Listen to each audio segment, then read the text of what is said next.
Hello learners, I am Dr. Meghna working as assistant professor, and today we will be learning about the chapter Safety in the Home. In this chapter you learn about that different family members are living and safety is very important for each family member. So children, they might be playing in the house, they might fall, or somebody is getting a cut, or somebody is facing a medical emergency. So we learn about how to maintain a good safety in a house. Now what are the objectives which we are going to learn in this lesson? First is to assess the need for ensuring safety at home, evaluating your home for unsafe zones. In every house there might be unsafe zones like a rooftop without a grill or a window which is unsafe. So we need to focus on that.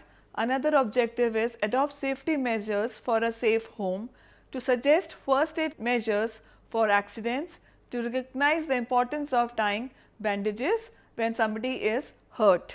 Now we might face accidents in the home.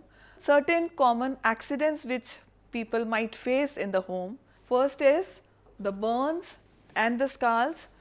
While somebody is working in the kitchen or somebody is doing some school experiment with a candle, they might get burnt. So that is a burnt. Burnt is mostly caused by a dry heat, and scars is also another form of burning, but it is done through a wet heat. Maybe a liquid which is hot is spilled on my hand, a hot water or a vegetable curry, then that is called a scald. Another kind of an accident which somebody might face in home is falls, by tripping down, by falling from the roof or through a slippery floor, or maybe the floor is very congested, or somebody is not focusing on one thing and there is no proper area or a proper position to hold, maybe in a bathroom, then people might fall. In the family there are youngsters, there are toddlers, there might be elderly people. So it is very important to have a secure home so that at least nobody get injured because of a falling. Then going on to the cuts, while working in kitchen, while working on some stitching with the scissor, we might face certain cuts and it might start bleeding. So we really need to be take care of that. And another accident which is very common and very dangerous is poisoning. Poisoning, children might eat kind of a cosmetic or a poison which is kept for pesticides, insecticides, thinking it to be a eatable material. So that gets very risky, and that is another common accident which occurs in homes. Electrocution is another category of common accident, and electrocution, in this, getting a shock through electricity, maybe the wires are unwired and not properly covered and the switches are open. So in that case a person might face electrocution, which is very risky and very fatal for one's life. So needs to be taken care of. Another common accident which can happen is choking, suffocation.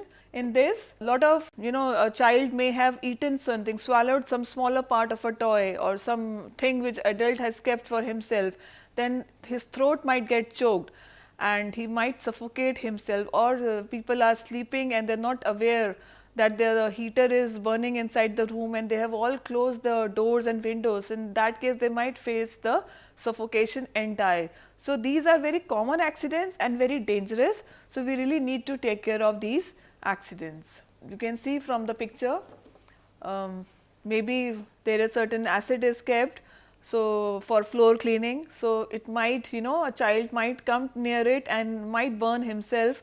High voltage problem is there, some sockets have high voltage, so the warning signs, danger signs should be mentioned so that people are cautious and they don't go near a high voltage zone, they don't touch the acid bottle, and certain measures like safety, caution, notice is written so that members' attention goes towards those notices at home too. We have always seen that these notices are there in offices, in public places, where we can always keep that in the home also. Falls. Now watch your step. when you are falling, you need to watch your step, because you just can't say ki something was kept here so I fall, this railing was not there so I fall, this grill was improper so I fall. You have to be really cautious. So what are the steps? You have to wipe up the swill. Something is fallen on the floor, you need to clean that. Stairs should be well lit. Keep stairs clear without any objects, so that one doesn't topple down, because there should not be any obstruction on stairs. Avoid cluttered floors. Sometimes floors are too many things are kept on floors and it gets very cluttered, so one tends to fall. In bathrooms there need to be hand grips, so that when one is working in a bathroom, doing something in a bathroom, one doesn't fall, because there is a lot of chances of falling in a bathroom because of the water supply. Then use proper steps while reaching high shelves. Suppose when you have to take something from a higher shelf, then you need to stand on something, so really need to be well supported. Then safety gates on stair for small children. On a stairs there has to be a side railing, so that a child while walking or an elderly while walking can take support of that railing and does not fall. We are getting injured because of the cuts. Now what are the different causes of getting cuts? A scissor might be a reason, a sharp knife might be a reason, a broken glass might be a reason, a sharp blade and pointed furniture, the corners, the joineries, maybe the nails coming out. Because of all these and other factors, one might get cut. Now going to the burns and scars. A burn is an injury caused by exposure to heat or flame. Some examples of common burn accidents are, very common examples: hot tea gets spilled on someone while somebody is drinking. It is very common, we all must have faced such a situation. Hot oil splashes while frying, which is very painful. Cloth used to remove utensils from stove catches fire, so it needs to be taken care of. Child plays with a matchbox, and he should not be allowed to play with a matchbox, but if he is playing he might get a burn.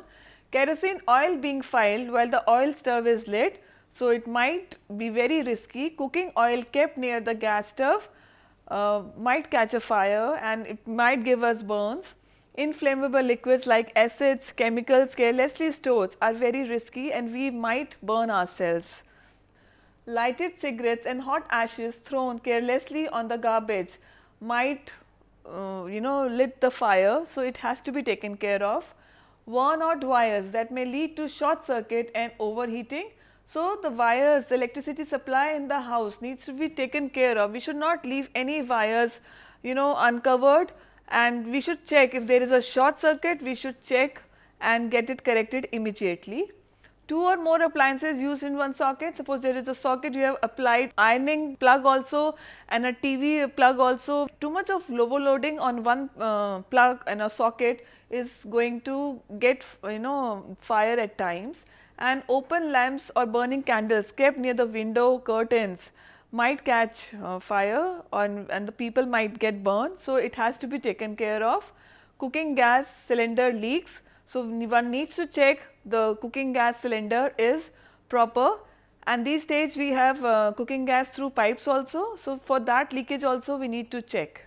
Now another common accident which we discussed earlier also, it's about preventing poisoning at home. What are the steps we need to take care of? We need to label all medicines or bottles of the chemicals, maybe of our cosmetics, of pesticides, insecticides. We need to label them so that people know this is of different purpose and not to be eaten away. Then we need to read all the labels carefully so that you know what you are consuming. Keep chemicals preferably in the containers labeled originally. Chemical or that liquid should be kept in that bottle only. Once that bottle is finished, we should not refill it with something else, maybe a hand wash or some other shampoo. Please don't do that. Then do not store them with food items or in food containers of maybe cosmetics, of insecticides, pesticides, because it gets risky for our health. Now keep chemicals locked away from kitchen and out of general reach. The chemicals should be locked, it should not be accessible and within their reach. And before consuming, wash all fruits and vegetables thoroughly, because they also are given treatments while they are being grown, so we need to wash them carefully. Then check the expiry date and discard all the expired medicines. If the date has expired, you should throw that thing immediately. Now, through bee and wasp sting also we are getting accidents. So, the stings of bees, when a honey bee and wasps can cause a lot of pain and swelling. In extreme cases, the victim may even suffer from shock, and this might be painful, and when it gets too serious, patient might be have to taken to a hospital. A person might be bit by a dog and a monkey, and it has to be given first aid immediately.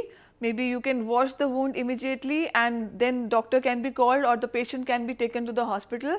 And if it's not treated properly with proper injections, then one suffers from rabies, and so it's a very important aspect and it should not be ignored. Snake bite is also very fatal. You are bitten by a snake, and since snakes are poisonous, so one has to be given that treatment immediately, and therefore it is advisable to consult a doctor as soon as possible. Now, another cause of an accident is suffocation and choking. To prevent accidents related to choking and suffocation among children, following points must be kept in mind. Adult supervision is a must. In a family where you have smaller children, toddlers or preschoolers, please don't leave them alone at home. Adult supervision is needed. Then toys with small parts should not be given to young children. Children will always play with toys. You can't avoid them, you will not put them in a situation will say okay, you will not be given toys because it is very dangerous for your life. They will be playing with the toys, but you have to be cautious that they are not ingesting the smaller parts, because children have a habit of putting everything in their mouth. Now, buy toys which do not have very small detachable parts. The same reason, they might gulp it down and might choke their throat, and in certain cases children have in a very emergency situation because of choking and because of suffocation. And keep polythene bags out of reach of children, because they have a habit of the children are very inquisitive. They have a habit of inquiring what this thing is all about, how this thing will be used. So they might suffocate their head in a poly bag and or maybe in a bucket. So we need to really take care of these things. Now, how to handle the broken glass? Through broken glasses, when the glass in which we are drinking water drops down, or a water bottle drops down, or any material which is made up of glass is broken, maybe a center table with a glass in a drawing room. So we really need to be cautious. What we need to do is, we just can't start picking the glasses with our hands and all. We have to be cautious, because while picking up the glasses, we might get cuts, and at times they might protrude in our skin, and it might create lot of injury. So we need to pick up all large pieces carefully and dispose them. First of all, when something like glass breaks down, there are smaller pieces also, some powdered glasses and a bigger pieces. You need to collect the bigger pieces first, then pick the broken glass pieces by using wet mop, cotton, sticking tape or plasticine, because as these things will be wet and sticky, so the powdered glasses which are also broken along with the glass will be attracted towards those things, and it will be not left on the floor. Now, another method which can be used to collect the glass pieces, as the glass pieces will stick to it, and broken glass pieces should be wrapped in several layers of newspapers. Broken glass pieces should be wrapped in several layers of newspaper and put them in a bag before being thrown in a bin. Because at times we have a habit of, we have picked up a glass which is broken and we throw in the dustbin, or maybe outside directly on the road, which is very risky for not only our family members, for outsiders, those who are traveling, or a maid who is coming and working in a house. So we really need to be cautious. Whatever has been broken, especially a glass material, needs to be wrapped, covered and then thrown, so that it is safe for others too. Now, bleeding is another cause of accident in home. Press the bleeding part with sterile gauze for 20 minutes. What happens when we start bleeding? So we have to press the part tightly, so that blood stops coming out and it is little in control. There are cuts which are major. In that case, it might not be easy to do it. So, we have to need a sterilized gauze, so that sterilized gauze will prevent us from infection. That is why it is very important कि we should not take anything, any cotton locally material to cover the wound. We should have a sterilized gauze with us. Then use ice bag when bleeding does not stop, because it is going to control, and wash the spot with antiseptic and tie bandage tightly when blood flows in jerks. When the blood is flowing, we need to tie bandage also, so that something is in control. In case of bleeding continues, raise the bleeding part to slow down. Suppose this hand is bleeding, so I can, you can raise this hand so that the blood flow is little restricted, and you can tie the bandage on the side which is away from the heart. The side is near to the heart and this side is away from the heart. So, you can tie the bandage here so that the control of blood is there. Now, for deep cuts with rough iron pieces, immediately take the victim to a hospital. Like somebody has got injured with a playground equipment or with a nail. So, they are rusted iron material. That is why it is very important that you get a tetanus shot in the form of an injection, so that you do not suffer from any disease later on. So, tetanus shots may have to be given. First aid is a powerful life saving technique which is given instantly to the victim for any injury before the professional medical treatment. So, whatever injuries are happening, we need to give first aid. So, the first aid is actually what? It is when somebody is injured, the first treatment that has been given, that is called as a first aid. And in every house, in every offices, in every home, we are required and a first aid box with that. And the first aid box should be readily accessible in our house. We should know where the first aid box is. It's not that I have got injured and I am looking for where is the first aid box, where is the first aid box. That should not be the case. It should be within our reach and we should know where it is kept. Then first aid should be given quickly without wasting time. You should not get panicked to make the patient calm. One should not get panicked, maybe scolding the patient or scolding the child, why you have done this. You have to maintain calm and take the victim to a safe place. From maybe he has got injured himself in a kitchen, you need to take him to a safe place where he can sit and you can give first aid to that victim. And you need to reassure the patient and disperse the crowd. Normally, when somebody is injured in home or outside, there is a tendency, a lot of people, those who care for that person, come around and inquire, but at that time you should disperse the crowd and you should reassure the patient that the patient will be fine very soon and nothing much has happened, so that the patient stays calm. In case of unconsciousness, do not give any liquids. When sometimes the patient faints or is unconscious, it is advisable and it is necessary not to give liquids, because while you are putting liquid while the patient is sleeping, it might go to some other windpipe and not going to the esophagus and might choke, and it will be a very fatal for the patient. Now, keep emergency helpline numbers handy of ambulance, of doctors, of hospitals or any other emergency numbers, so that fire brigade, fire station, so that in case of emergencies you are in a situation to secure your home and the life of your family members. And you can also call the doctor, which is another important first aid. And after you have given your first aid, please, it should not be that you are giving first aid and later on you are going to call a doctor. While you are doing first aid, somebody should have called the doctor, because till the time your first aid is over, doctor has already reached and further taking care of the patient. Now, what are the materials to be kept in a first aid box? A first aid box should have a gauze, a sterilized gauze, they come in packets, and adhesive bandages of different sizes depending upon what kind of a cuts a patient is going to get, and a crepe bandage in case of sprains. Thermometer needs to be there, torch and new batteries, so that sometimes the injury is internal and you need to focus, so you need to have torches, and scissors, antiseptic lotion, which is very important. We have understood in the previous slides also. For the injuries, for the cuts, we need to clean the wounds with antiseptics, sterile cotton, burn relief ointment, adhesive tape, and other medicines like antibiotics, pain reliever, antacids can also be kept in a first aid box, but not too many detailed medicines, because medicines have always to be taken under a medical supervision.